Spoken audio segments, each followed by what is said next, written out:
10 horas, então nós vamos dar início ao nosso curso, depois de um longo e tenebroso inverno, né?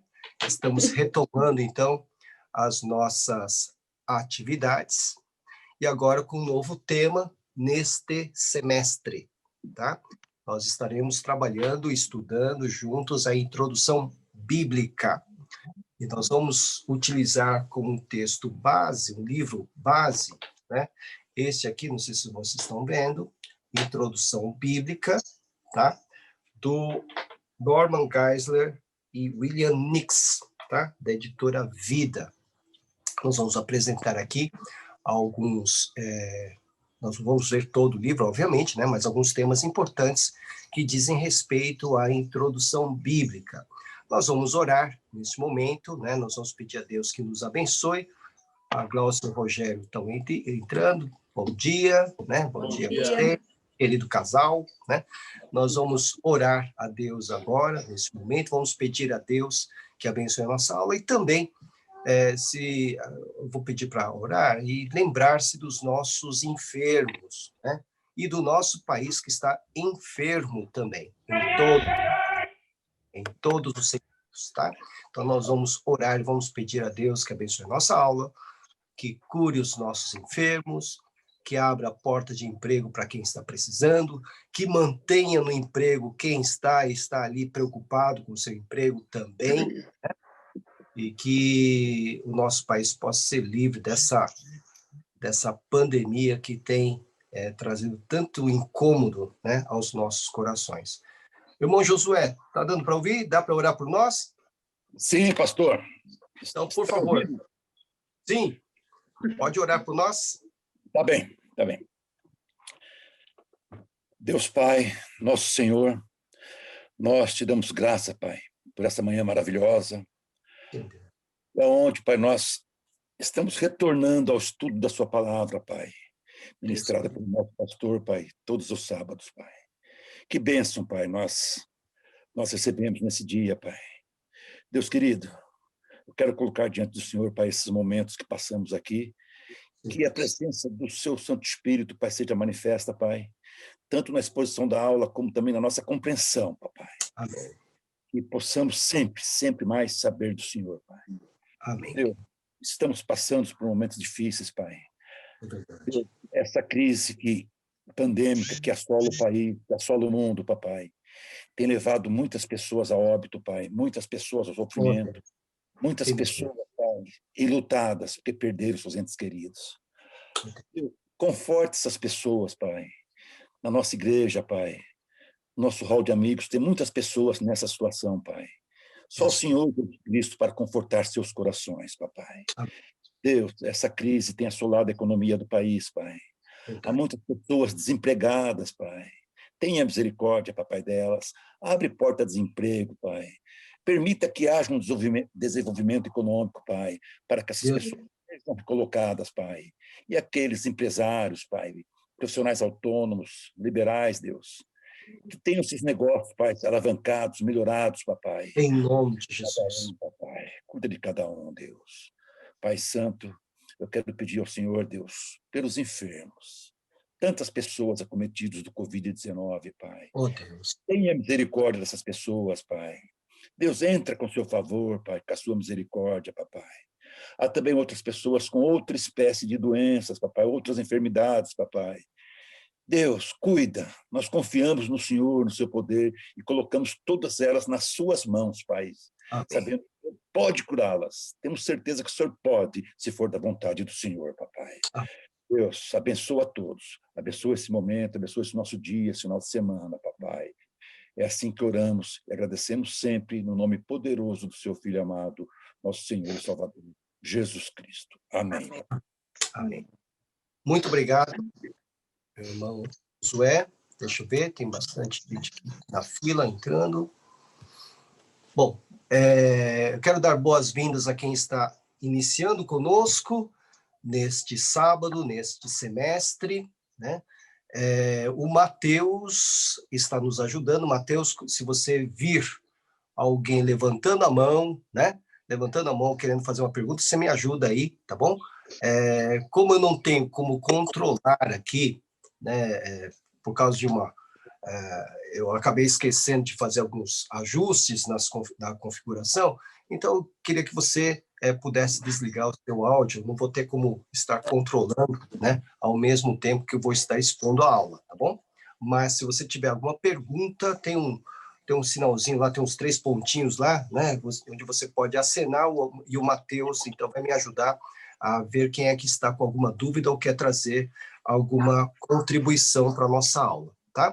Estamos estudando, no nosso curso básico de teologia, a teologia sistemática, de uma forma introdutória, básica, mas, ao mesmo tempo, nós estamos procurando colocar aqui aquilo que tem se ensinado nos seminários teológicos. Então, não está tão básico assim, tá? Vocês vão perceber que não é um curso tão básico de teologia, porque nós estaremos trabalhando também com aquilo que é ensinado nos seminários.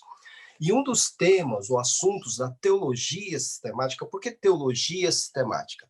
Porque nós vamos pegar os grandes temas da nossa fé e vamos colocar lado a lado, ok? Estudando-os de uma forma como se fosse um panorama geral, mas considerando cada tema, cada assunto, conforme as escrituras ensinam ou expõem sobre aquele assunto. Por exemplo, quando nós falamos de...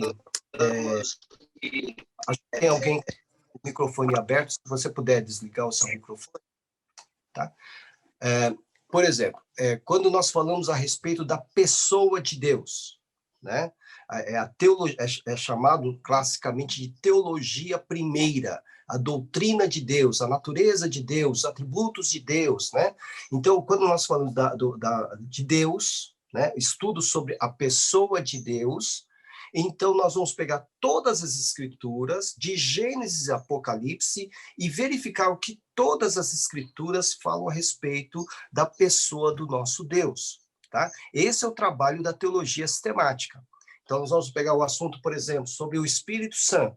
Então, nós vamos pegar desde Gênesis a Apocalipse e vamos verificar o que as escrituras ensinam a respeito da pessoa do Espírito Santo, tá? A teologia bíblica, por seu lado, né? Então nós temos a teologia sistemática, que vai pegar todas as escrituras e verificar o que as escrituras falam a respeito de determinado assunto. A teologia bíblica, no entanto, ela vai se concentrar, por exemplo, em um livro das escrituras. Por exemplo, Evangelho de Mateus. Então, o que Mateus fala a respeito de Deus, a percepção que o evangelista Mateus tem de Deus, do Espírito Santo, isso é teologia bíblica, tá bom? Então, nós estamos em teologia sistemática, então nós vamos trabalhar em cima do que a palavra de Deus nos ensina a respeito dos assuntos que estamos considerando. E desse semestre, o texto que, desculpa, o assunto é bibliologia, ou doutrina da Bíblia, tá? Então, é um tema da teologia sistemática, cujo nome é bibliologia ou doutrina da Bíblia, ok? Então, nós vamos nos debruçar um pouquinho a respeito. Se puder desligar o seu microfone, eu te agradeço, tá? Que dá um eco. Não sei, tem alguém com o microfone aberto aí, né? Só desliga um pouquinho para não dar o eco, tá bom? Então, doutrina da Bíblia, bibliologia, tá? Então, nós vamos estudar um pouquinho sobre a estrutura da Bíblia, né?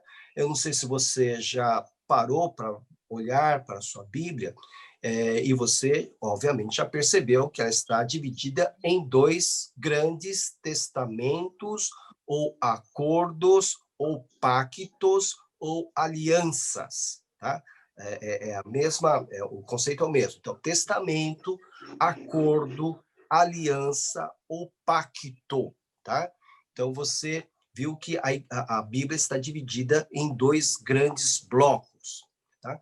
No total, a Bíblia tem 66 livros, tá? sendo que 39 estão no Antigo Testamento e 27 no Novo Testamento. A Bíblia não foi escrita apenas por um único autor humano, tá? Ela foi escrita por pelo menos 40 autores humanos, tá? Ao longo, agora preste atenção, ao longo de pelo menos 2.000 anos. Não, ainda não. Deixa eu Irmão, se você puder desligar o seu microfone, vai nos ajudar, tá? Então, a Bíblia foi escrita ao longo de 2.000 anos, pelo menos, tá? Por cerca de 40 autores humanos. Okay? E ela foi, obviamente, cada livro foi produzido, né, por um autor humano, dentro de sua época, dentro da sua cultura, né, porque ela foi escrita, por exemplo, foi escrita na Europa, né, por exemplo, Paulo escreveu, né, suas cartas da Europa também, né, foi escrita lá da Palestina, foi escrita lá do norte da África, no Egito, enfim, nós encontramos aí vários contextos culturais, né, ao longo de 2.000 anos e 40 pessoas ou autores humanos diferentes. Mas o tema é único, né? E é único porque tudo se concentra na pessoa do nosso Senhor Jesus Cristo. De Gênesis a Apocalipse, tudo se concentra na pessoa do nosso Senhor Jesus Cristo, como depois nós vamos verificar, tá? Ao longo da nossa exposição. O Antigo Testamento, chamado também de Primeiro Testamento, porque ele surge primeiro, né? Trata, portanto, da primeira aliança que Deus faz com o seu povo, tá? E se você estiver com a sua Bíblia aí, é interessante, eu quero até mencionar uma curiosidade. Em algumas Bíblias, né, agora nas edições modernas nós não temos mais, mas existem algumas Bíblias em que na divisão entre Antigo e Novo Testamento há uma ou duas páginas em branco. Não sei se você tem na sua Bíblia essa, né? Então, aqui na minha já não tem, né? Mas geralmente tem uma página, uma folha em branco, tá? Essa folha em branco, duas folhas ou uma folha em branco, tem um sentido. Isso representa um período em que Deus não falou através dos seus profetas. Foram 4 séculos, cerca de 4 séculos, onde Deus não se manifestou através dos seus profetas. E esse período é chamado de 400 anos do silêncio de Deus, tá? Então, a última voz profética teria sido a do profeta Malaquias, e a primeira voz profética depois desse período teria sido a de João o Batista. Então, 400 anos de silêncio, né? De silêncio de Deus, usando os seus profetas. Nesse período, no entanto, obviamente, o silêncio de Deus não significa que ele ficou sem fazer nada em prol do seu povo, né? Nesse período de 400 anos, que são chamados de silêncio, né, nações, né, subiram ao poder, né? Então, nós temos aí a ascensão do poder grego, do Império Grego, na pessoa de Alexandre o Grande, Alexandre Magno, né? Vocês vão perceber isso no século IV antes de Cristo. Então, Alexandre Magno vai ter a sua influência mundial, vai ter influência, depois vocês vão verificar, na própria propagação do Evangelho, tá? No mundo antigo. Por quê? Porque Alexandre Magno, né, ele era um imperador grego, né, da Macedônia, ele vai conquistar toda a Grécia e depois ele vai conquistar o Império Persa, um império cerca de 50 vezes maior do que o dele. Tá? E Alexandre o Grande ele vai invadir o Império Persa, todo o território persa, todos os domínios persas, ele vai como um rolo compressor, ele vai conquistando tudo. E no que ele conquista tudo, ele também vai impor a cultura grega. Em todo lugar que ele for, que ele dominou, ele impôs a cultura grega, a língua grega, tá? Então, a língua grega tornou-se a língua comum, universal, vamos assim, do seu período, até quando o Império Grego caiu e tomou o seu lugar o Império Romano. A língua grega era usada no comércio, era usada em todos os lugares. Se você falasse o grego naquela época, né, no primeiro século, você podia andar por todo o território romano, por todo o Império Romano, tá? A língua grega, portanto, é chamada de koiné, né, porque a língua grega falada no primeiro século, obviamente, não é a língua grega falada hoje, tá? Era uma língua mais antiga, né? Mas, graças a Alexandre o Grande, a língua grega, então, foi imposta em todos os territórios dominados, né, por ele, né? E isso facilitou, né? Estamos falando do quarto século antes de Cristo. No primeiro século depois de Cristo, a língua grega já estava disseminada em todo o território romano, então era muito mais fácil pregar o evangelho, tá? Porque o evangelho foi pregado na língua grega.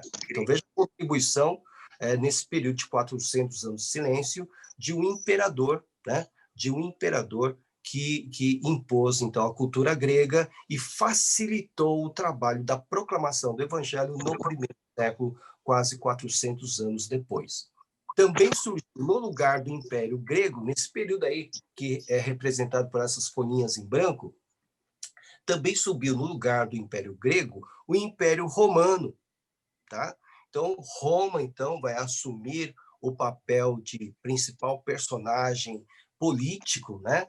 Já perto do primeiro século depois de Cristo, e vai dominar o norte da África, a Europa, o Oriente Médio, vai ser o grande império. Com Roma, nós encontramos uma unificação, né, tamanha, né, que eles vão poder construir estradas, as grandes estradas romanas, que vão interligar diferentes regiões. Isso vai facilitar também o transporte, né, e, obviamente, também vai facilitar a propagação do evangelho. Tá? Então, quando Roma se estabelece, conquista tudo o que tinha que conquistar, né? Quando Jesus nasce, ele nasce sob o poder romano, já não há mais grandes guerras. Tá? Já havia se estabelecido a Pax Romana, né? Ou a paz de Roma. Né? Então, não havia grandes guerras. Então, quando Jesus nasce, há uma língua universal, o grego, né? E há um poder só que estabeleceu uma paz política, temporária, óbvio, né? Mas há a paz no mundo. Tá? Pois bem, e isso vai facilitar também a propagação do evangelho. Né? Para vocês terem uma ideia, o mar Mediterrâneo já não era o mar dos piratas, não era o mar dos bárbaros, era o mar dos romanos. Tanto é que eles chamam de Mare Nostrum. O mar é nosso. O mar é nosso. Tá? Do norte da África até o sul de toda a Europa, o domínio era romano. Tá? Nesses 400 anos, também chamados de silêncio, representados por essas folhinhas brancas, os judeus também aprenderam a grande lição, né?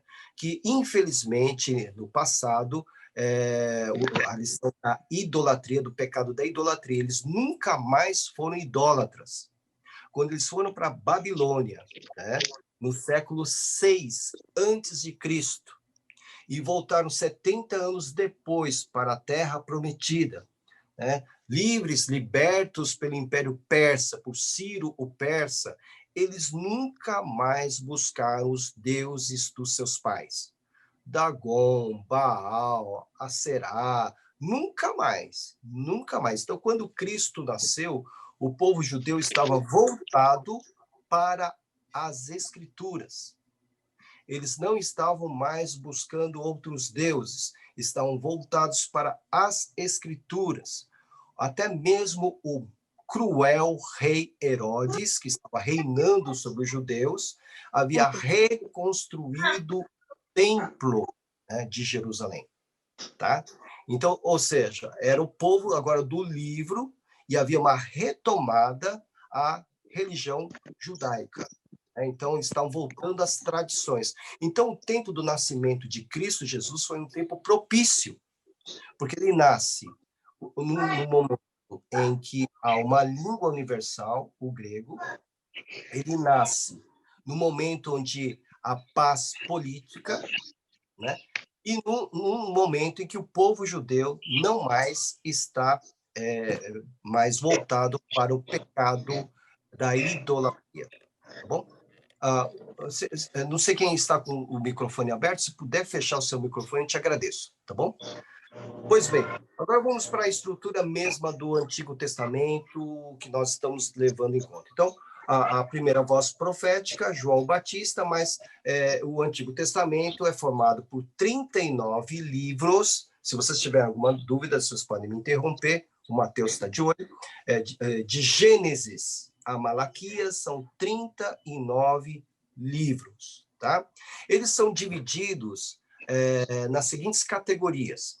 Primeiro, os primeiros 5 livros de Gênesis a Deuteronômio, né, são chamados de Pentateuco, tá? Ou a lei, né? Pentateuco no grego, ou simplesmente Torá no hebraico. Tá? Torá significa instrução. Tá? Então, os primeiros 5 livros... alguém que está com o microfone, por favor, deixa eu... eu ajudo. Deixa eu ajudar. E eu gosto de passarinho, mas... A Marlene, pastor Marlene Alves. Acho que saiu. Ok. Deu. Muito bem. Então, os 5 primeiros livros da lei são chamados de... os 5 primeiros livros são chamados de a lei, né? Ou Torá, que significa instrução, de Gênesis a Deuteronômio. Depois nós temos 12 livros, de Josué a Ester, nós temos os chamados livros históricos. Tá? Então, os primeiros 5 livros, a lei, ou Pentateuco, ou Torá. Os 12 livros seguintes, de Josué a Ester, tá? São chamados de históricos. Obviamente, pela natureza do seu estilo, né? Estão contando a história, começa com Josué, a história da conquista de Canaã, nós vamos falar de cada um deles rapidamente, depois Juízes, depois Samuel, depois Reis, ainda tem Ruth no meio da história, enfim. Depois, os próximos 5 livros, após os históricos, nós temos os poéticos, de Jó a Cântico dos Cânticos, são chamados livros poéticos. Poéticos e também de sabedoria, tá, gente? Depois a gente vai explicar direitinho, tá? Os próximos livros, os próximos 17 livros, são chamados de proféticos, tá? Então, nós temos 5 livros que são chamados de profetas maiores, porque escreveram mais, né? A extensão do seu escrito é maior, mais longa, que são Isaías, de Isaías a Daniel, e os 12 profetas menores, tá? Que começa de Osés e vai até Malaquias. Menores por quê? Porque escreveram menos, tá? Totalizando, então, 39 livros. Esses 39 livros, essa lista de Gênesis a Malaquias, é também aceita pelos judeus, tá? Então, os judeus, eles fizeram a sua lista também dos livros sagrados, né, chamados canônicos, né, e fecharam essa lista no ano 90 da nossa era, na cidade de Jânia, né, lá na Palestina.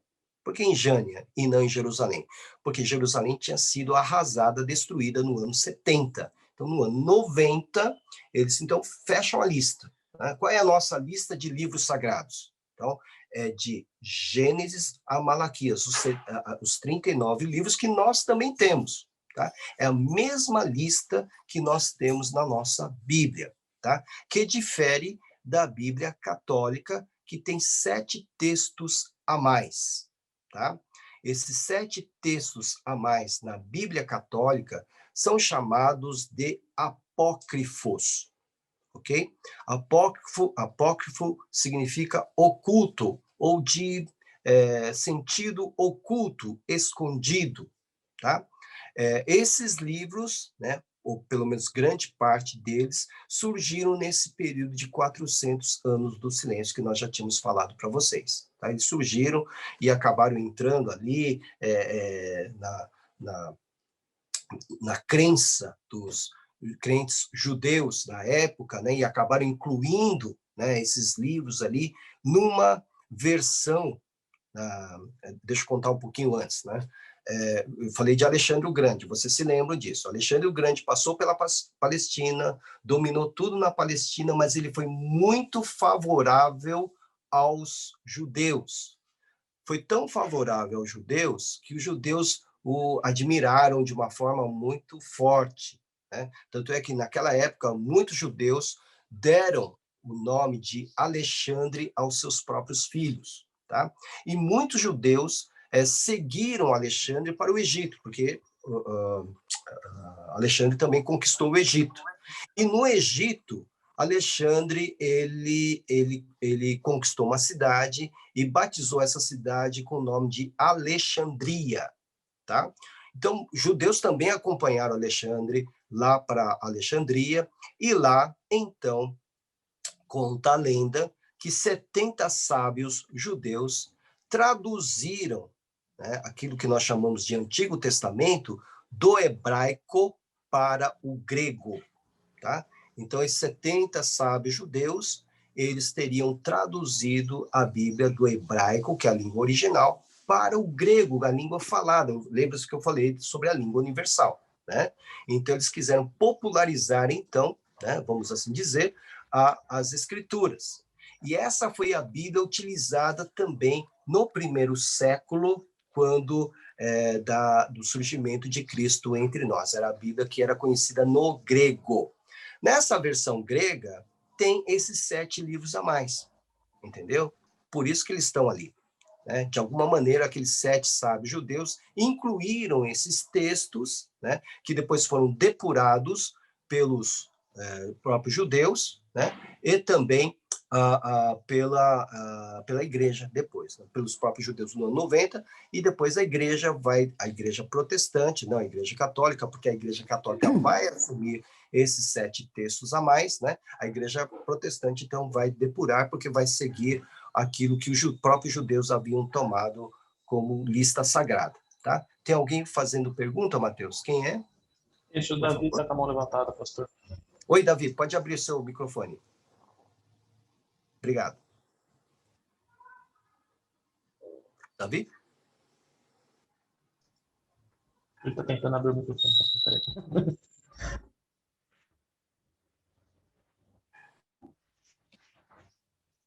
Pode falar, Davi. Conseguiu? Consegui. Demorou um pouco, faz tempo que a gente não usa, até esqueci. Eu já Pastor, fiz besteira. Eu só queria saber se a teologia procurou alguma resposta ou tem alguma explicação para esse silêncio de Deus durante esses 400 anos. Não tem. Não tem. Não tem? Não temos. Não temos uma explicação, né?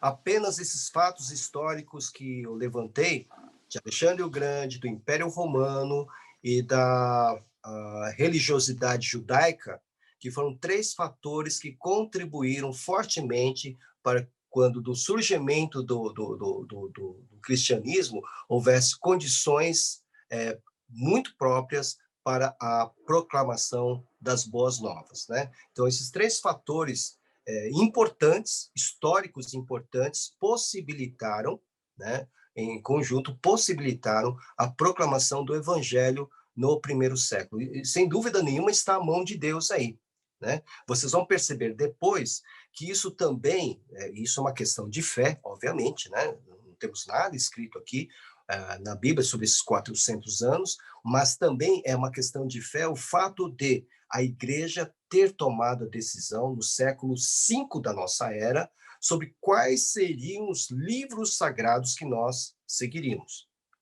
que são 66. Nós vamos falar depois um pouco, tá? Então, Deus, na sua vontade soberana, né, de se manifestar e deixar de se manifestar, como foi no Antigo Testamento, ele ficou quieto, vamos assim dizer, né? Ficou em silêncio nesses 4 séculos, mas nesses 4 séculos ocorreram, então, esses fatos históricos que vocês não podem deixar de se lembrar, né? Então, Alexandre o Grande, língua grega, né? Cultura grega. Império Romano, paz romana. E os judeus que se tornaram povo do livro, exclusivamente do livro, tá? Então, nós não temos aí apenas especulações, né, Davi? Como sempre tem em todos os temas teológicos, né, sempre temos especulações, mas nós não temos, né, entre os conservadores, uma explicação sobre o silêncio de Deus nesses 4 séculos, né, que estão nesse interregno entre Malaquias e João o Batista, tá bom? Bom, então, retornando. Então, quando os judeus, eles traduzem do hebraico e também tem o aramaico, tá? A Bíblia do Antigo Testamento, o Primeiro Testamento, o Velho Testamento, foi escrito em 2 línguas, o hebraico e o aramaico, tá? O que é esse aramaico? O que esse aramaico foi fazer no meio, né, dos hebreus, no meio dos judeus? Então, vamos voltar ao século 6 a.C., quando Jerusalém foi invadida pelo Império Babilônico, né, e Nabucodonosor, então, levou os cativos para a Babilônia. Lá eles aprenderam essa língua, o aramaico, tá? Lá eles aprenderam, lá no cativeiro babilônico, eles aprenderam essa língua, o aramaico. Muitos judeus aprenderam a arte bancária, né? Se tornaram os financistas, vez que quando eles voltaram para a Terra Prometida, para a reconstrução do templo e da cidade de Jerusalém, muitos judeus ficaram lá na Babilônia porque haviam se enriquecido e então eles patrocinaram, financiaram, né, a volta, né, a viagem de volta dos seus irmãos para a Palestina. Mas muitos ficaram por lá porque ficaram ricos com a arte bancária. E também lá na Babilônia, eles criaram, já que o templo havia sido destruído, eles criaram uma instituição que ficou forte até os dias de hoje, a instituição chamada sinagoga, tá? Então, a sinagoga vai surgir na Babilônia, porque não havia lugar para se reunir, então eles começaram, então, a se reunir nesses grupos restritos, depois recebeu o nome de sinagoga. Quando os cativos voltam para Jerusalém, voltam para a Terra Prometida, eles também trazem consigo a sinagoga e a língua aramaica, tá? Então, o aramaico era falado na feira livre, era falado na padaria, era falado nas ruas. O aramaico era uma língua comum. Era falado também o grego, por causa do comércio, era falado também em alguns lugares o latim, porque era o Império Romano que estava ali dominando tudo, e nas sinagogas, né, e depois no templo reconstruído, era falado também o hebraico. Então, veja só, quantas línguas eram faladas, né? Então, hebraico, aramaico nas ruas, grego para fazer os negócios, tal, e o latim para bater continência para os romanos. Isso é coisa impressionante. Paulo era um homem versado nas culturas que existiam na época. Vocês sabem que ele era um judeu, então conhecia muito bem o hebraico, né? Um judeu comum também, porque conhecia o aramaico, falava o grego, ele escreveu em grego suas cartas e era cidadão romano. Tá? Então, ele podia transitar em vários mundos, o mundo romano, o mundo grego e o mundo judeu. Mas voltando, então. Então, havia o hebraico e o aramaico. O aramaico, você pode encontrar em grandes porções no livro de Daniel, né? No livro de Daniel, né? E alguns outros lugares bem espalhados, o aramaico. Tá? Mas o hebraico, né? ele domina, vamos assim dizer, quase 95% do Antigo Testamento. Então, o que aconteceu? Esses sábios, voltando lá para Alexandria, esses sábios judeus, né, que traduziram do hebraico e aramaico para o grego, incluíram esses 7 livros a mais, que nós não temos, que são chamados de apócrifos ou ocultos, né? E séculos mais tarde, né, um sacerdote cristão chamado Jerônimo, né? Agora já estamos no cristianismo, ele vai traduzir essa versão grega do Antigo Testamento, com esses 7 livros a mais, para o latim, tá? Para o latim. A versão grega, traduzida por esses 70, vai ser chamada de Septuaginta, 70, né? Septuaginta, né? Sempre representada pelos números romanos, né? Que é LXX. Então, quando você lê algum comentário bíblico e encontra lá LXX, é a Septuaginta, que é a versão grega do Antigo Testamento. O Jerônimo, o que ele fez? Ele pegou a Septuaginta e traduziu para o latim, tá? Com esses 7 livros a mais, ok? E essa versão foi conhecida e é conhecida como Vulgata, tá? Então, a Vulgata, né, é a tradução da Bíblia para o latim, e no que diz respeito ao Antigo Testamento, ele introduziu, ou ele acolheu os 7 livros a mais, e esta é a Bíblia católica de hoje. É o texto oficial dos católicos de hoje, é a Vulgata, tá bom? Ok, então, retornando aqui ainda a história da estrutura da Bíblia. Então, nós temos no Antigo Testamento, então, a lei, os históricos, os poéticos e os proféticos, maiores e menores. No Novo Testamento, nós também temos categorias, né? Uma classificação. Tá? Então, os primeiros 4 livros são chamados de evangelhos, né? Evangelho significa boas novas. Evangelho, ele é único em seu estilo literário, porque ele não é uma biografia, porque a biografia de Jesus tem que contar tudo, não é? Somente desde o seu nascimento até a sua morte. Você vê que somente Lucas e Mateus vão trazer alguma informação sobre a infância de Jesus, né? Marcos e João estão mais preocupados na questão da exposição do ministério de Jesus entre nós. Então, os evangelhos, nós temos 4 evangelhos, Mateus, Marcos, Lucas e João. Nós temos um único livro histórico, é o livro de Atos dos Apóstolos. Nós temos as epístolas ou cartas, que são 21 cartas ou epístolas, né? Nós temos as de Paulo, que totalizam 13. Paulo escreveu 13 cartas, né? Na verdade, ele escreveu mais, mas essas 13 cartas foram aquelas que sobreviveram e chegaram até as nossas mãos, né? E 8 cartas ou epístolas gerais. Vou explicar agora por que gerais, tá? Quando Paulo escreve à igreja, ele escreve assim: aos Coríntios, aos Colossenses, aos Tessalonicenses. Então, tem destinatário, né? A Timóteo, a Tito, né? Tem destinatário. As cartas gerais, essa questão está aberta, é para a igreja toda, é para toda a igreja. Então, Tiago, por exemplo, vai escrever para todos os crentes da dispersão, né? Os Hebreus, o autor, que nós não conhecemos quem é que escreveu Hebreus, né? Ele escreveu aos crentes judeus, né? Então, que estão espalhados aí. Então, nesse sentido que são chamadas cartas gerais ou epístolas gerais. E Paulo vai escrever, então, 13 cartas. Nós também podemos dividir as cartas de Paulo, por exemplo, identificar cartas pastorais dentre as cartas de Paulo. Quais são as cartas pastorais?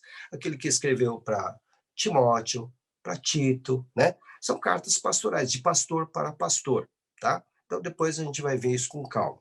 E apenas um único livro profético, que é o de Apocalipse, né?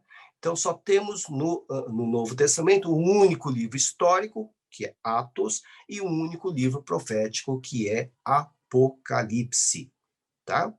Então, veja, essa é a estrutura das escrituras. Então, no meio, né, dos dois blocos, no meio dos pactos, dos dois testamentos, nós temos esse intervalo, né, que nós chamamos de 400 anos do silêncio, mas silêncio no sentido de Deus não se manifestar através de voz profética, mas o Senhor agiu no campo da história, no campo político e histórico, preparando, então, tudo que era necessário para que o evangelho de Cristo pudesse ser propagado mais facilmente do surgimento da igreja. Pois bem, então já falei então que a Bíblia, que o Antigo Testamento era do hebraico aramaico, foi traduzido para o grego, Septuaginta, e para o latim, a Vulgata, né? Bom, rapidamente, né? Se você tiver alguma dúvida, você dá um toque para o Mateus está atento para isso. Rapidamente. Então, o Antigo Testamento, então, você tem ali a lei, né, de Gênesis a Deuteronômio, né? Os saduceus da época de Jesus só aceitavam como escrituras a lei, tá? Eles não aceitavam várias coisas, na verdade, eles não aceitavam muita coisa, os saduceus, né? Mas os fariseus aceitavam todas as escrituras, né? Criam na ressurreição, criam em espíritos. Os fariseus e os saduceus tinham uma certa rivalidade, né? Pois bem, então, em Gênesis, você tem a origem de tudo. Deixa eu ver se consigo. Foi na água? Está se penteando. Ok.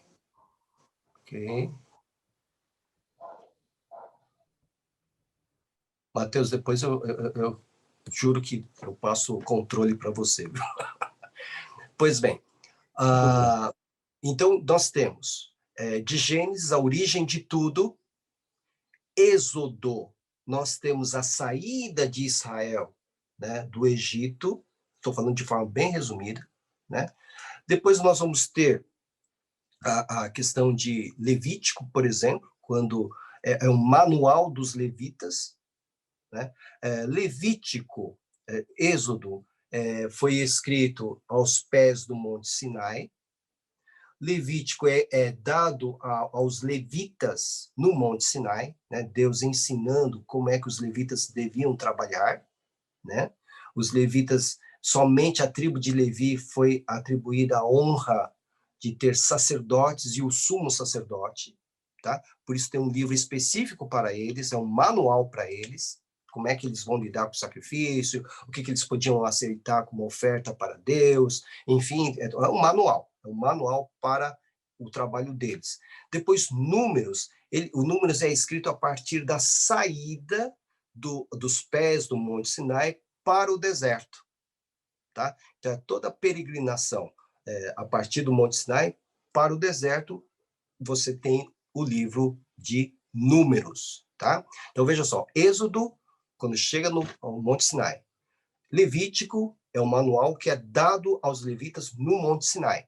E quando eles partem do Monte Sinai para a Terra Prometida, você começa, então, o que está no livro de Números, tá? Deuteronômio. Deuteronômio significa segunda lei. Deutero, segundo, nomos, ou nomo, lei. Segunda lei. Era uma segunda lei? Não. Se você leu com alguma atenção o livro do Deuteronômio, você vai ver que algumas coisas estão sendo repetidas lá. A lei está sendo repetida lá. Por que a lei está sendo repetida lá? Porque agora Moisés estava diante da Terra Prometida. O povo que ia entrar na Terra Prometida já não era o mesmo que havia saído com ele no Egito. Eram os filhos daquela geração.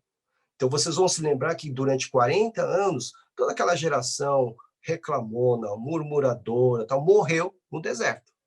E agora, quem iria assumir a Terra Prometida? Os seus filhos. É por isso que, pela segunda vez, né, Moisés vai expor a lei a essa geração. Por isso, Deuteronômio. Por isso que vai repetir as coisas, entendeu? Então, Moisés mesmo não entraria na Terra Prometida, né? Ele morreria ali na fronteira, mas ele expôs a lei pela segunda vez a geração dos filhos daqueles que morreram no deserto. Por isso que é chamado de Deuteronômio, tá? Então, esses primeiros 5 livros oferecem a nós a base, né? A base, o fundamento para a chegada de Cristo Jesus, tá?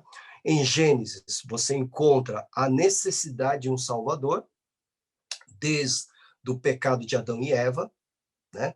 Se você quiser dar uma olhadinha, né? Em Gênesis capítulo 3, versículo 15, né?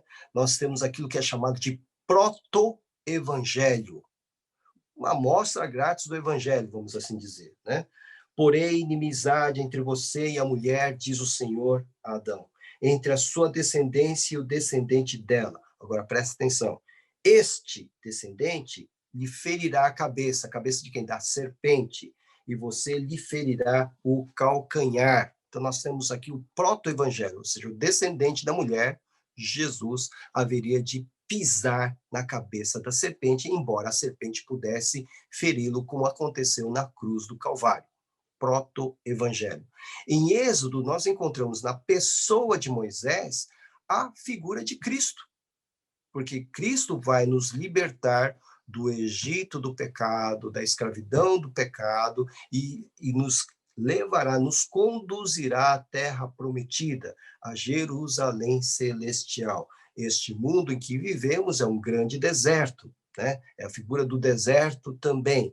Então, nada temos nessa terra que é um deserto. A nossa herança está na terra prometida, que é Jerusalém celestial. Jesus é o grande sumo sacerdote, o grande sacerdote. Então, a figura dele está lá em Levítico. Então, em Levítico, você encontra a figura do nosso Senhor como sumo sacerdote, né? Ele é santo, né? Como devemos também ser santos. Essa ordem, esse é o mandamento que Deus nos dá através do livro de Levítico, né? Números, né? Revela Deus, Jesus, como a rocha que nos acompanha, a rocha que brota água, que acompanha o seu povo, que dá o maná, né? Que dá o maná também, falado lá em Êxodo, mas também aqui em Números. Em Deuteronômio, ele é o grande legislador, né? É aquele que deu a lei a nós, tá certo? Então, nós vamos encontrando a figura de Cristo em cada um dos livros da Bíblia, tá? Nesses 5 livros nós encontramos exatamente isso. Nós vamos repetir essas imagens de Cristo no Antigo Testamento. Aí começa, então, um pouquinho só. Deixa eu ver se consigo desligar aqui, quem é que seja. Não, pastor, tem uma pergunta para o senhor. Sim, pois não. A Zenaide Marques perguntou quem escreveu o Apocalipse. Oi, Zenaide. O Apocalipse foi escrito pelo apóstolo João.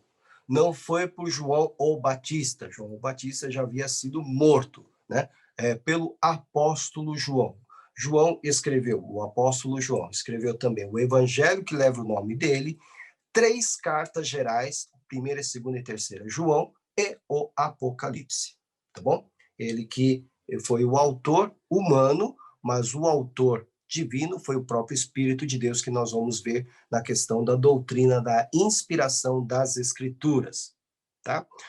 Então, nós temos os livros históricos, né? Josué vai ser o livro que vai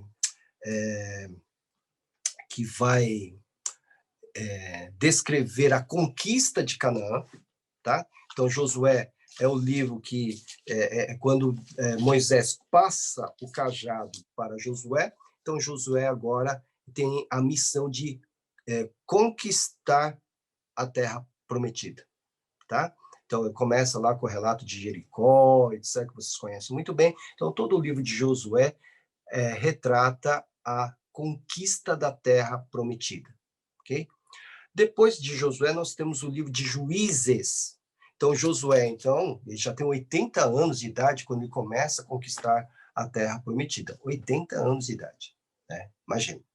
Então, no final da sua missão, o que ele faz? Ele tem que descansar, né? Então, o único erro de Josué foi não ter, na minha opinião, não ter escolhido um sucessor, né? Josué, ele vai chegar para o povo, depois que ele cumpre a sua missão, e vai falar, olha, está aí diante de vocês a decisão, né? Se vocês vão querer ainda cultuar os deuses pagãos ou o nosso Deus. Aí ele vai dizer, eu e a minha casa serviremos ao Senhor. E, tá certo? Deixa nas mãos das tribos, das 12 tribos, a responsabilidade de manter a sua fidelidade ao Deus de Israel. Eu digo que ele falhou aí, vamos assim dizer, porque o período seguinte é um período de caos, de confusão em Israel. É o período dos juízes, né? Os juízes são líderes, ou foram líderes que foram levantados em tempos de calamidade nacional, né? Então, eles cumpriam a sua missão, né, de ajudar o povo a sair de uma situação ruim, né? E depois eles desapareciam. Depois eles desapareciam. Não havia um líder nacional, tá? Que ficasse ali como Moisés, como Josué, né? O versículo que mais destaca o período caótico dos juízes, né? Você pode ler, por exemplo, é o último aqui de Juízes 21, 25. É o último versículo que dá a ideia aqui, ele é repetido em outros momentos, mas dá a ideia do que era o caráter desse período dos juízes. Olha só. Naquela época não havia rei em Israel. Preste atenção. Cada um fazia o que lhe parecia certo. Você consegue imaginar, né? Olha, cada um fazia o que lhe parecia certo. Então, era confusão, era caos. O tempo dos juízes era o tempo das trevas na história de Israel. Então, você encontra no livro de Juízes a descrição desse período caótico. Um dos maiores juízes, né, um dos juízes mais conhecidos, mais famosos, foi Sansão, né? Foi Sansão. Então, ele foi um juiz, né? E ele era, infelizmente, meio que descabeçado, né? Mas, enfim, né? Então, o livro de Juízes revela, então, esse período caótico. Ainda dentro desse período de juízes, nós vamos encontrar uma figura, uma mulher muito importante para a história da salvação. Ruth, uma moabita, tá? Então, nós temos ali essa mulher, né, que era nora de Noemi, né? Noemi era do povo de Deus, Ruth não era do povo de Deus, né? Você pode perceber isso quando ela faz o seu voto de fidelidade à sogra, e ela diz para a sua sogra, está lá no capítulo 1, versículo 16, quando a sogra manda a Ruth embora, né? Porque a sogra tinha perdido o marido e perdido os 2 filhos homens, né? Então, ela tinha 2 noras, Ruth e Ofra, né? As 3 juntas iam passar fome, porque não tinha aquela assistência social que temos hoje, entre aspas, né? Então, elas iam passar literalmente fome. Elas estavam em terras estrangeiras. Noemi tinha que voltar para a sua terra, né, para a terra prometida, né, e sabia que ia depender muito da caridade de parentes e amigos. E ela não queria que as suas noras passassem por isso, até porque elas eram estrangeiras, né? Ruth era moabita, e havia contra os moabitas uma maldição. Nenhum moabita poderia estar no templo de Deus, estar presente no templo de Deus, nos átrios de Deus, né? Então, Ruth falou, olha, vão embora, né? Vocês ainda são jovens, né? Vocês ainda têm seus pais, voltem para casa de seus pais, eu já estou velha, já acabou, comigo já acabou a história, tal. Ofra vai chorando embora, né? Uma das noras vai embora e vai chorando, só que Ruth, né, ela se vira para Noemi e diz o seguinte: não insistas comigo que te deixe e que não mais te acompanhe. Aonde fores, irei. Onde ficares, ficarei. O teu povo, judeu, será o meu povo, ela que era moabita, e o teu Deus será o meu Deus. Eis a declaração de fé, né? Onde morreres, morrerei, e ali serei sepultada. Que o Senhor me castigue com todo rigor, se outra coisa que não a morte me separar de ti. Você imaginou uma nora falar isso para sua sogra? Né? Ficou firme, voltaram para a terra prometida, ela e sua sogra, foram amparadas por um parente de seu marido, né? Esse parente era solteiro, né? E rico. O nome dele, Boaz. Boaz se apaixonou por Ruth, e ele então se casa com Ruth, e com ela ele tem um filho, né? Aí você vai perguntar, o que essa história tem a ver, né, com a Bíblia, com a história da salvação? Onde é que nós podemos encaixar a história de Ruth na história da salvação? Então, você vai abrir depois lá em Mateus, capítulo 1, né? E você vai ler ali no versículo 5, na genealogia de Jesus, né? Na ficha de Jesus, né? Dos seus pais, quem eram seus pais, seus, né? Ancestrais. E no versículo 5 você vai ler, Salmão gerou Boaz. Esse mesmo Boaz, lembra do Boaz aqui do livro de Ruth? Cuja mãe foi Raabe. Olha só, Raabe foi aquela prostituta, né, lá de Jericó, né? Boaz gerou Obed, cuja mãe foi Ruth. Olha só que interessante, né? Então, a Ruth moabita casou-se com Boaz, né, que era judeu, né, da tribo de Judá, e gerou a Obed. Obed gerou Jessé, e Jessé gerou o rei Davi.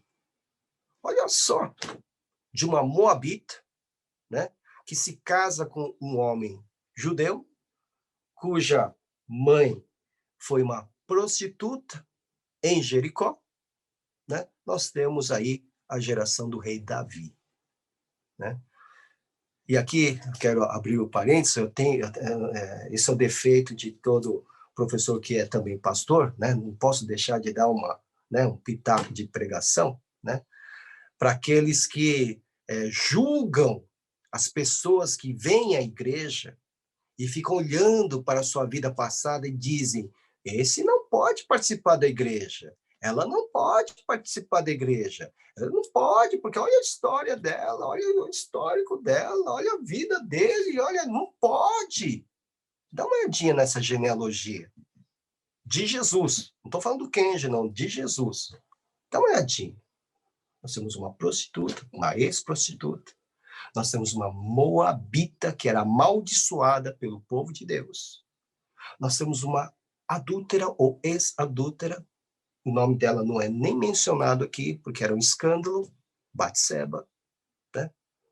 Se olhasse, se nós tivéssemos esses critérios dos novos fariseus de hoje, né, nem Jesus entraria nessa igreja. Percebe? Então, fecha parênteses. Vamos lá. Ok. Vamos, então, ao período de perguntas, né? Vamos ao período de perguntas. Vocês têm alguma pergunta até aqui, né? Da nossa exposição, né? Essa sugestão foi dada pelo pastor Silvio, que eu nem sei se o pastor Silvio está participando, né? De nós abrirmos, então, espaço para perguntas, para não ficar muito cansativo também. 10 de cada vez, tá? Matheus, me ajuda aí. A Rosana, abre aí. O Davi também depois, pastor. Tá bom. Então, pastor, eu sempre me questiono quando eu leio essa história de Raabe.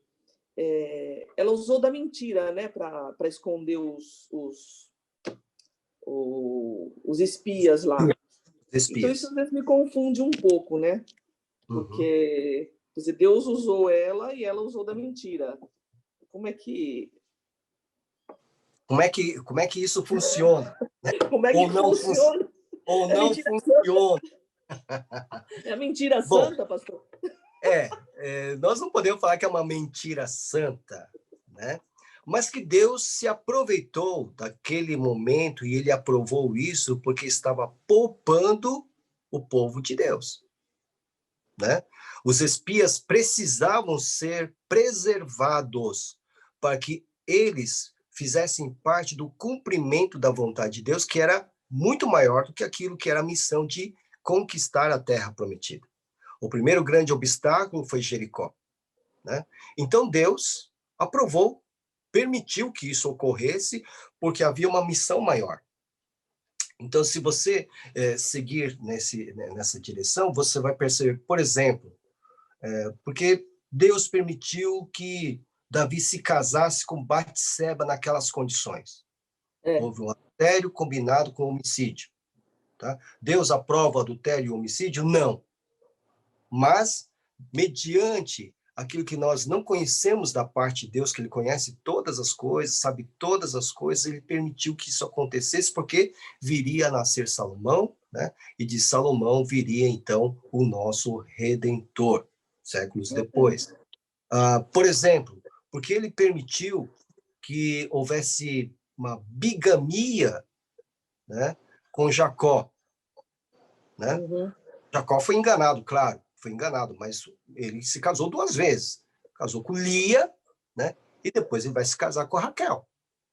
E dali, depois, ele vai ter filhos com as concubinas ou as companhias de Lia e de Raquel, gerando 12 filhos. Todos esses 12 filhos vão ser tidos como patriarcas do povo de Deus. Como é que fica? Né? Deus aprova a bigamia? Não. Mas, de algum modo, aquilo contribuiria para o cumprimento da sua vontade. Então, nós entramos num campo bem, assim, na área ética, né? Na área da ética. Claro que hoje, né, nós não temos essa missão maior de conquistar uma terra prometida, de fazer com que o Redentor nasça no nosso meio. Isso já aconteceu. Isso já aconteceu. Só que antes, esse propósito maior precisava ser cumprido apesar da fragilidade humana, apesar dos pecados ou da natureza pecaminosa do homem. Então, Deus se aproveitou. Então, Abraão, por exemplo, né, ele vai ter problemas vamos assim dizer, de caráter, vamos assim dizer, quando apresentam-se diante do faraó, né? Sara é tida como uma mulher bonita, é a primeira que é mencionada como uma mulher bonita na Bíblia, e ela tinha mais de 70 anos de idade quando eles se apresentam a Faraó, e Faraó se apaixona por Sara. E vira para Abraão e fala, quem é ela? Minha irmã. É minha irmã. Né? Aí, Era minha irmã. Minha irmã. Agora, Deus livra Abraão de um problema sério, porque de Sara viria o descendente que Deus já havia prometido. Eles vão para uma terra chamada Gerar, e o rei Abimeleque, lá de Gerar, vai o quê? Se apaixonar por Sara. Sara era terrível, né? Vai se apaixonar por Sara. Né? Aí Abimeleque chega para Abraão e pergunta, quem é? Ele fala, minha irmã. Né? Então, veja só como é interessante, como Deus está no controle de tudo, apesar das nossas fragilidades, apesar das nossas fraquezas, né, do nosso pecado, ele está no controle. Né? Não significa que ele aprova, por exemplo, essa falta de proteção, de cuidado sobre Abraão e Sara. Né? Então, quer dizer que, mediante essa situação, toda vez que eu estiver com a minha Raquel, né, em uma situação difícil, e meu pescoço estiver a prêmio, eu vou dizer, não, a Raquel é minha irmã, né, para eu me livrar. Pior que nem dá, né? Não, porque está escrito na Bíblia que Abraão, né? Não de maneira alguma. Havia uma missão maior, né? E por causa dessa missão, esse propósito maior, Deus permitiu e aprovou algumas atitudes humanas que hoje, né, nós não precisamos repetir, porque não há mais, já está tudo revelado, né? Já veio, né? Já cumpriu a sua missão conosco e ele é o nosso Redentor. Ali havia muita coisa em jogo, tá bom? Obrigada. Davi? Pastor, eu queria que o pastor falasse, na verdade, são 2 pontos, aparentemente bem simples. O pastor falou primeiro que os saduceus não aceitavam o texto todo do Antigo Testamento, e que os fariseus, sim. Então, essa primeira pergunta é o seguinte, hoje, nas sinagogas, não é? Eles seguem o quê, então? Eles seguem o Antigo Testamento inteiro, ou lá também é dividido e tem os saduceus e os fariseus? Essa é a primeira pergunta. Tá, vou responder. A outra é bem simplesinha. Então vai, pode mandar mal. O problema é de cabelo branco, tá, Davi? Por isso que eu vou responder primeiro essa, porque depois eu vou me enrolar. Bom, os saduceus só existiram no primeiro século, tá? Eles eram os sacerdotes, eles eram aqueles que cumpriam serviço no templo, faziam parte de uma elite religiosa, tá? Eles não se misturavam com o povão. Quem se misturava com o povão? Os fariseus, os escribas, esses se misturavam com o povão. Os saduceus não se misturavam. Os saduceus só ficavam restritos ao templo de Jerusalém, tá? Ou ao templo de Herodes. Tá? Então, era uma elite religiosa, e por ser uma elite, né, eles, obviamente, se julgavam superiores e ficavam atentos apenas à lei. Os fariseus apresentavam a lei, os outros escritos, como nós vamos, os profetas e os outros escritos, né? Mas os saduceus ficavam atentos apenas à Torá. Hoje, obviamente, nós não temos representantes dos saduceus entre nós, porque não existe mais o templo, porque o templo, né, é que fazia com que eles estivessem ali agrupados com esse espírito corporativo, tá bom? Então, mas Paulo, veja só, o apóstolo Paulo, ele vai se aproveitar quando ele está sendo julgado, né, por uma banca, né? Vocês vão se lembrar disso, né? Estou tentando descobrir aqui. Joga um contra o outro. Ele vai jogar um contra o outro, um grupo contra o outro, né? Estou tentando descobrir aqui onde é que está. Ele está no capítulo 22, Paulo diante do Sinédrio. Olhou aqui. Deixa eu ver aqui.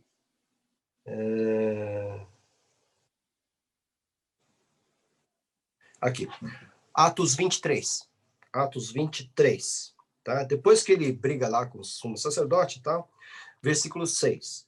Então Paulo, sabendo que alguns deles eram saduceus e os outros fariseus, então eles não se davam, mas os dois grupos estavam juntos para condenar o apóstolo Paulo. Olha a esperteza de Paulo, né? Bradou no sinédrio, gritou: irmãos, sou fariseu, filho de fariseu, estou sendo julgado por causa da minha esperança na ressurreição dos mortos. E começou o tumulto. Aí começou, porque os fariseus que estavam condenando ele, olha, tá certo, ele tá certo. Os saduceus, não, pelo amor de Deus, isso não existe. Aí eles começaram a brigar, né? Dizendo isso, surgiu uma violenta discussão entre os fariseus e os saduceus, e a assembleia ficou dividida. Versículo 8. Os saduceus dizem que não há ressurreição, nem anjos, nem espíritos, mas os fariseus admitem todas essas coisas. Então, Paulo aproveitou aquele momento para colocar fogo, né, ou lenha na fogueira, né, para mostrar para vocês que havia uma oposição muito forte entre fariseus e saduceus. Tá? Hoje, o que nós encontramos nas sinagogas, obviamente o pastor José Luiz não está aí para me confirmar isso, mas encontramos hoje na sinagoga a observação de todas as escrituras do Antigo Testamento, claro, do Primeiro Testamento, claro. Perfeito. Ok? Perfeito. A outra é super simples, pastor. Esse negócio de Paulo ser cidadão romano, explica um pouquinho isso, como que ele conseguiu essa proeza? Então, Roma, para ser um cidadão romano, você tinha que, obviamente, nascer, né? Nascer entre o povo, né? Ou Roma outorgava esse título a alguns cidadãos, mesmo que estrangeiros. Por quê? Dependendo da utilidade, da importância desse cidadão para o governo romano, o governo, então, premiava determinadas pessoas com a cidadania. Isso pode ter ocorrido com o pai de Paulo. Tá? Lembre-se que Paulo era construtor de tendas, né? Ele fazia tendas. De alguma maneira, né, talvez, isso faz parte de estudos, né? O pai de Paulo, né, lá em Tarso, né, ele teve alguma influência importante, talvez mediante o seu ofício, para o governo romano local, sendo que aí ele foi premiado com título de cidadão romano, de modo que Paulo, então, acabou trazendo para si essa herança, né, da cidadania romana. Deveria existir algum tipo de identificação, algum tipo de... Alguns levavam os medalhões pendurados no pescoço, ou alguma coisa que garantia àquele estrangeiro, que não fosse romano, a sua cidadania romana. Tá? Então, veja só, o cidadão romano em terra estrangeira, mas dominada pelo poder romano, ele tinha privilégios. Ele tinha muitos privilégios. Quando Paulo começa a ser acusado e pressionado, como nós vimos aqui, saduceus e fariseus e tal, então ele vê que a coisa vai resultar em injustiça, no seu caso, ele diz, apelo a César. Né? Sim, o cidadão romano era o Supremo Tribunal Federal daquela época, né? A última instância. Né? Então, ele viu que a coisa não ia ser justa, então ele falou, apelo a César. Aí o pessoal todo ficou ali, né, com dedos com ele, porque ele era cidadão romano. Né? Então, perfeito. aí, vou dizer, você apelou a César você vai mandar. Por isso que ele vai para Roma. Embora, obviamente, César não tinha nada a ver de justo, e ele foi, segundo a tradição, decapitado, né? Ele foi condenado e decapitado, mas foi o que ele encontrou para escapar daquela situação, aquela armadilha que estavam montando contra a vida dele. Tá bom? Perfeito. Tá bom, obrigado. Quem mais? 10 de cada vez? Josué, pastor. Sim, quem? Josué. Quem? Josué. Meu pastor, sim. Nesse mesmo raciocínio que levantou a irmã Rosana, eu acho bem pior foi o conluio de Rebeca com Jacó para enganar Isaac, não é isso? Naquela passagem lá, eu acho que foi bem complicadinho. Mas não é essa a minha pergunta. Quem eram os zelotes?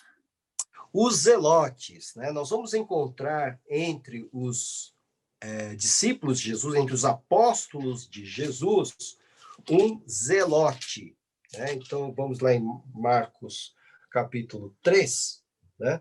Então, nós vamos encontrar ali, Jesus subiu ao monte, versículo 13, orou a noite inteira, né? E ao final ele chamou a si aqueles que ele quis, versículo 13, os quais vieram para junto dele. Então, estou em Marcos, capítulo 3. Escolheu 12, designando-os apóstolos, que também significa enviados, tá? Para que estivessem com ele e os enviasse a pregar e tivesse autoridade para expulsar demônios, porque o reino de Deus estava sendo estabelecido. Esses são os 12 que ele escolheu. Simão, a quem deu o nome de Pedro, Tiago, filho de Zebedeu, e João, seu irmão, aos quais deu o nome de Boanerges, ou seja, filhos do trovão, né? Vocês dois, Tiago e João, são Boanerges, filhos do trovão, porque vocês são estourados demais, tá? Por isso que são Boanerges, tá? Ele tinha um bom humor, né? André, Filipe, Bartolomeu, Mateus, Tomé, Tiago, filho de Alfeu, Tadeu, Simão o Zelote e Judas Iscariotes, que o traiu. Simão o Zelote. Os zelotes eram uma espécie de ultranacionalistas na época de Jesus. Seriam meio que terroristas, tá? A Rosana, João e Tiago eram irmãos de Jesus? Não, eles eram primos, tá? Eles eram parentes, tá bom? Mas o Simão, os zelotes eram ultranacionalistas. E eles tinham como alvo, como inimigo, o poder romano. Então, se dizia que, na época, o zelote sempre tinha na sua mão escondida, ou nas suas vestes, uma faca. Tá? Para quê? Se tivesse um romano dando sopa, ele, né, um inimigo a menos na face da terra, tá? E também isso valia para quem dos judeus trabalhasse para os romanos, que eram os publicanos. Então, os publicanos também eram odiados pelos zelotes. Os publicanos eram fiscais, né, que cobravam impostos dos seus irmãos judeus e tiravam o dinheiro deles para mandar para Roma. E também ganhavam comissão em cima disso. Então, eles eram odiados pelos judeus, os publicanos, que também eram judeus. E é interessante que no grupo apostólico nós temos um publicano, Mateus. Mateus era fiscal. Então, eu fico pensando quando Mateus fica olhando para o Simão Zelote fica olhando para Mateus, né? Será que eu dou as costas para esse cara ou não dou? Será que eu abraço esse cara ou não abraço? Né? Porque eram politicamente oponentes. Tá? Então, os zelotes eram ultranacionalistas na época, eram, né, fanáticos, né, na sua perseguição contra os romanos, o poder dos romanos. Respondi, Josué? Sim, obrigado, pastor. Ok? Alguém mais quer fazer uma pergunta? Zenaide. Pastora Márcia. Márcia, tá. Pastor, Mateus e João eram apóstolos de Jesus. E Tá. Marcos e Lucas, eles só foram escritores, não foram apóstolos? Tá. Nós vamos explicar isso na formação do cânon, né? Um dos critérios para considerar um livro sagrado no Novo Testamento é que ele teria que ter sido escrito por um apóstolo, no caso Mateus e João, ou um discípulo de apóstolo. Então, Marcos foi discípulo de Pedro e Lucas foi discípulo de Paulo, tá? Então, foi por causa disso que os seus escritos foram acolhidos na lista dos livros sagrados no Novo Testamento, tá? Um dos critérios era esse, tá, gente? Então, já marca, né?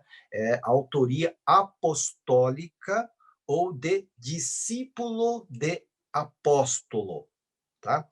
Aí você vai ver, mas Tiago e Judas, né? O Judas que escreveu a carta que está aqui no Novo Testamento não é um dos Judas daqui, né? Da lista dos 12, era meio-irmão de Jesus, como Tiago, que escreveu essa carta, também era meio-irmão de Jesus. Mas a partir do surgimento da igreja, Tiago, o meio-irmão de Jesus, é tido como um dos apóstolos. E, obviamente, também seu irmão que se converteu vai ser tido como apóstolo também. Então, por isso que os dois nomes também surgem lá, tá bom? Quem mais? Mandei no chat, pastor Zenaide. Oi? Eu te mandei no chat, Zenaide, a pergunta. A Zenaide, tá, Zenaide, deixa eu ver. Você mandou no site, no chat.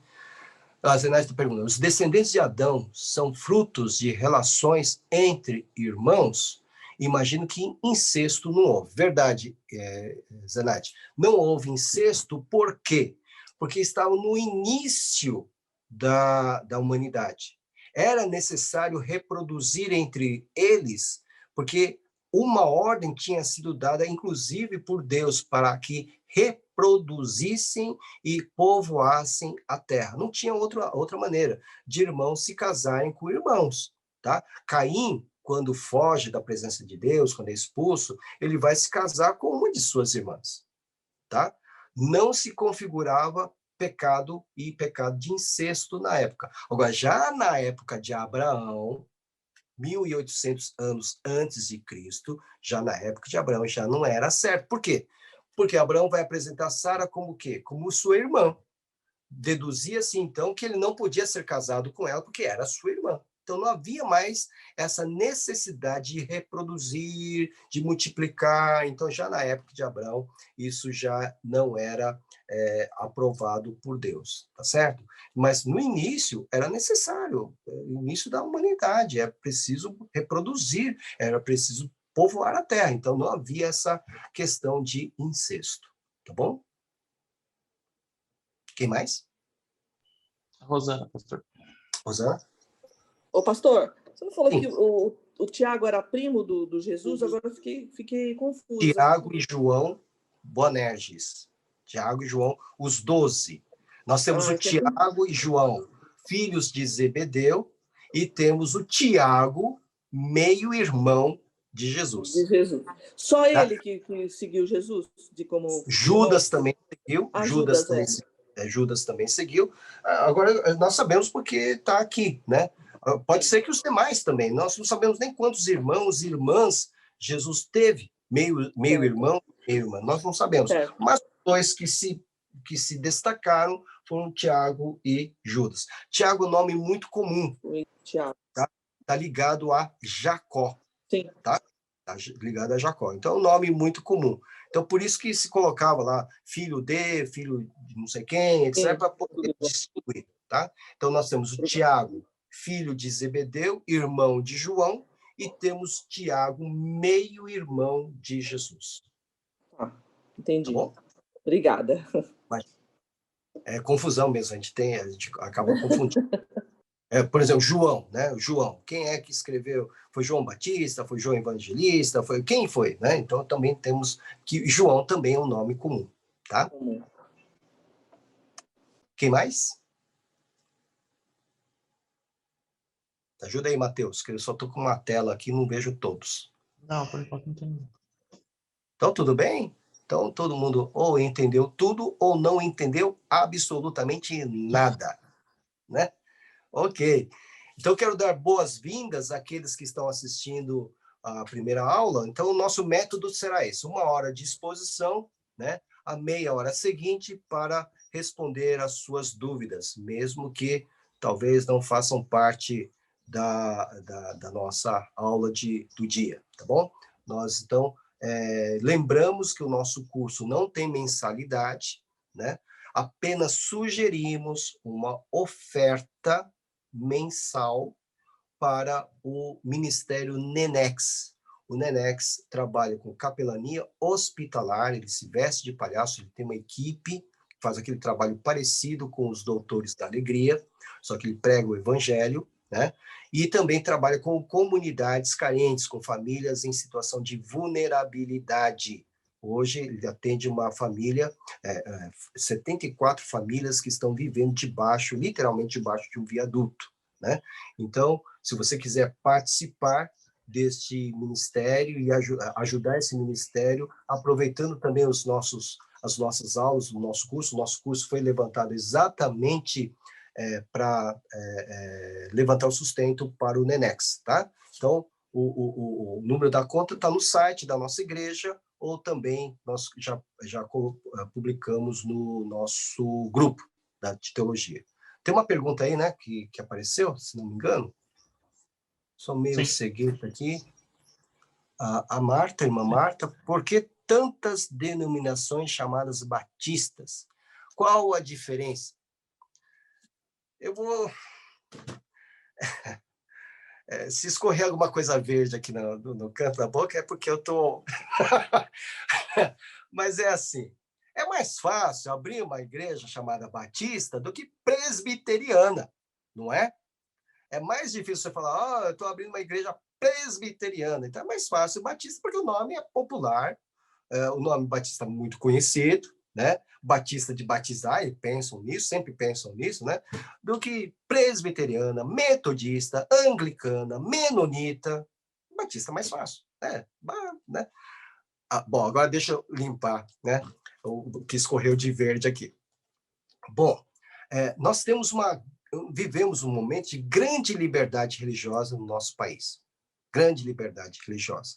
Nessa liberdade religiosa que vivemos, obviamente, há muitos grupos que acabam se identificando com uma coisa ou outra das denominações chamadas históricas, né? Então, os batistas são muito populares, e foram populares lá no século XVII, na Inglaterra, quando surgiram, né? Populares nos Estados Unidos a partir do século XVIII, quando foram para lá, para o século XVIII, né? E também se tornaram populares aqui no Brasil a partir do século XIX, né? Então, alguns vão pegar aqui, ali, acolá, e obviamente, as doutrinas e os princípios batistas, eles são muito simples, vamos assim dizer, até a nossa forma de governo é muito simples, né? Nós não temos bispos, nós não temos cardeais, não temos papas, pastores e diáconos, ponto final, né? Nós defendemos a liberdade de consciência, nós temos a Bíblia como o único livro de fé e de prática, né? Nós não temos outros livros, por exemplo, os adventistas têm a Bíblia e os escritos de Ellen G. White, a profetisa deles, né? Os mormons têm a Bíblia e tem o livro dos mormons, nós só temos a Bíblia, e é a Bíblia a nossa única regra de fé e de prática, né? Então, muita coisa simples e bíblica dos batistas é admirada, né? Então, nessa liberdade religiosa em que nós vivemos, obviamente, temos essa situação de termos gente que vai abrir sua igreja e fala, eu admiro os batistas, então é batista, igreja batista, tal. Eu admiro, né? Exatamente porque é mais simples, né? Nosso governo é simples. As doutrinas que seguimos são doutrinas bíblicas, então são simples, vamos assim dizer. Então, é nesse sentido. Mas na questão da simpatia, né? De se identificar, muitos se identificam, porque, vejam, nem toda igreja batista que você encontra aí é batista em si.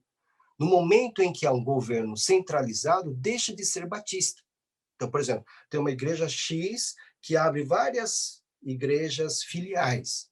Isso se chama batista. Não é batista.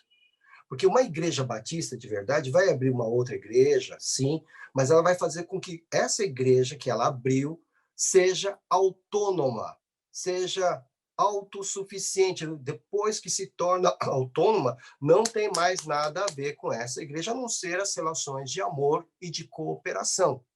Entendeu?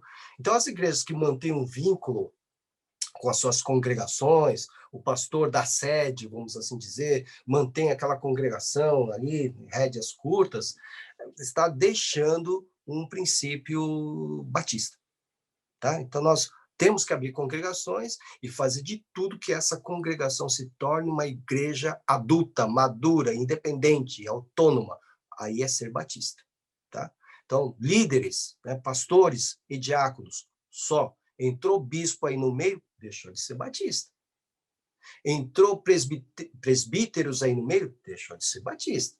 Entrou evangelista aí no meio, deixou de ser batista. Só tem pastor e diácono. Tá? Tá bom, Marta? Ok? Alguém? Tem mais uma aqui. Deixa eu ver. Entrou. De quem Caim teve medo depois que matou Abel? De todo mundo, tá? De todos os seus irmãos, tá? Porque o que ele fez era algo sem precedentes e ele sabia que tinha cometido algo grave. Alguém poderia se vingar, né? Oh, você matou o nosso querido Abel. Então, alguém poderia se vingar. É esse o medo que ele tem, de todos os seus de todos os seus irmãos. Ele teve medo de todos os seus irmãos. Ele diz, versículo 13 do capítulo 4 de Gênesis, disse Caim ao Senhor, meu castigo é maior do que eu posso suportar, né? Hoje me expulsas dessa terra e terei que me esconder da tua face, Deus. Serei um fugitivo errante pelo mundo e qualquer que me encontrar, presta atenção, qualquer que me encontrar me matará. Porque eu tenho a maldição de Deus, eu tenho esse grave delito, esse grave pecado, alguém vai querer se vingar de Abel e qualquer que me encontrar vai me matar. Entendeu? Então, o medo dele era de todo mundo, de todos os seus irmãos. Por isso que ele era agora, se considerava um fugitivo errante. Tá bom? Ô, pastor, acho que tem uma pegadinha aí nessa pergunta, né? Acho que tem uma pegadinha nessa pergunta, porque de início, quando ele teve medo, ele não tinha nenhum irmão, né? Ah, de início? Bom, vamos considerar, nós não temos aqui detalhado em Gênesis o tempo transcorrido, né, quando Abel e Caim vão oferecer sacrifício ou ofertas ao Senhor. Não sabemos quanto tempo decorreu, até que eles já eram adultos, com certeza, mas nós não temos aqui ideia de quanto tempo isso transcorreu. Obviamente, Abel e Caim já tinham irmãos e irmãs, com toda certeza, tá? E com idades para reprodução, com toda certeza, né? Senão, Caim não ia encontrar alguém para se casar, etc. e tal, ou alguém que pudesse matá-lo, que esse era o medo dele. né? Então, nós não temos ideia do tempo transcorrido, mas eles, Abel e Caim, já tinham irmãos e irmãs com toda a certeza, né? A pegadinha sempre foi, né? Com que mulher Caim se casou, né? Se achavam que eram só os dois, os únicos que existiam no mundo naquela época. Não, não, não, né? Eles já tinham irmãos e irmãs, tá bom? Quem mais? Obrigado, Davi. Senão, nós podemos encerrar, né? Agradecendo a todos pelo nosso primeiro dia de aula, voltando, né, das nossas férias, né? Eu quero que vocês se lembrem, então, do Nenex, né? O José Carlos... entrou agora, José Carlos? Então, se lembre, então, do Ministério do Nenex, né, que continua fazendo esse trabalho duríssimo durante essa pandemia, com toda essa situação que houve aí. O sustento dele também caiu, porque os hospitais, obviamente, não estavam mais abrindo para esse trabalho de capelania por causa da pandemia, né? Então, se lembre dele, né? Vamos lembrar também da nossa igreja. Amanhã nós temos ceia do Senhor às 10h30 e às 18h30. Lembra a todos a necessidade de pré-inscrição através do nosso site e que os queridos irmãos e irmãs pertencentes ao grupo de risco, né, participem da ceia virtualmente. Compre aí o seu suco de uva hoje, o seu pãozinho preferido hoje, né, e participe amanhã às 10h30 ou às 18h30, tá? Ok? Principalmente a Glaucia, né? Glaucia aí que está esperando aí o Samuel, né?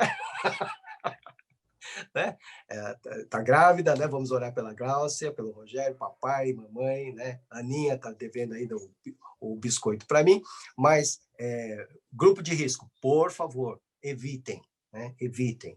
As vacinas estão aí, mas vamos pedir a Deus que tudo isso possa voltar à normalidade, mas nós temos que fazer a nossa parte, tá bom?